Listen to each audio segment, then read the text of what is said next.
একসময়ের জনপ্রিয় অভিনেত্রী ও নির্মাতা মেহের আফরোজ শাওনের জীবনে নেমে এসেছে চাঞ্চল্যকর এক অধ্যায়। সৎমায়ের করা মামলায় এবার তার বিরুদ্ধে আদালত জারি করেছেন গ্রেফতারি পরোয়ানা।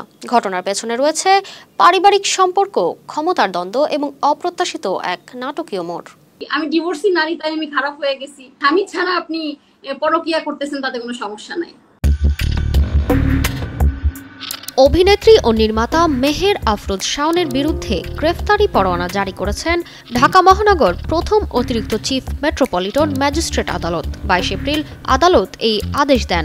মামলার শুনানিতে শাওনসহ অন্য আসামিরা উপস্থিত না হওয়ায় আদালত তাদের বিরুদ্ধে গ্রেফতারি পরোয়ানা জারি করেন।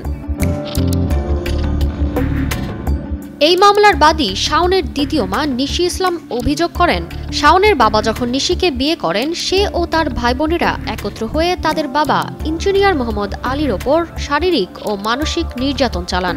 শুধু তাই নয়, অভিযোগ অনুযায়ী শাওনের প্রভাব খাটিয়ে নিশিকে 6 মাসের জন্য জেলে পাঠানো হয়। মামলায় আরও গুরুতর অভিযোগ উঠে এসেছে। এতে বলা হয়, বাড্ডা থানার তৎকালীন ওসির নির্দেশে 2 পুলিশ সদস্য নিশিকে আটকে রাখেন এবং নির্যাতন করেন। তারা মঙ্গলবার আদালতে হাজির হয়ে এসব ঘটনার সত্যতা স্বীকার করেন। এ মামলায় ডিএমপির গোয়েন্দা শাখার সাবেক প্রধান মোহাম্মদ হারুনুর রশিদ সহ মোট 12 জনকে আসামি করা হয়েছে। বাদী নিশির ভাষায়, শাওন অনেক প্রভাব খাটিয়েছে, আমাদেরকে মারধর করেছে। আমি চাই এই ঘটনার সঠিক বিচার হোক এবং দোষীদের উপযুক্ত শাস্তি দেওয়া হোক। 2024 সালের শুরুর দিকে ইঞ্জিনিয়ার মোহাম্মদ আলী একটি ম্যারেজ মিডিয়ায় পাত্রী খোঁজার বিজ্ঞাপন দেন, যার মাধ্যমে নিশি ইসলামের সঙ্গে তার পরিচয় ও পরবর্তীতে বিয়ে হয়। বিষয়টি জানার পর শাওন ও তার পরিবারের সদস্যরা ক্ষিপ্ত হয়ে ওঠেন এবং পরিস্থিতি ভয়াবহ রূপ নেই বলে অভিযোগে উল্লেখ করা হয়েছে।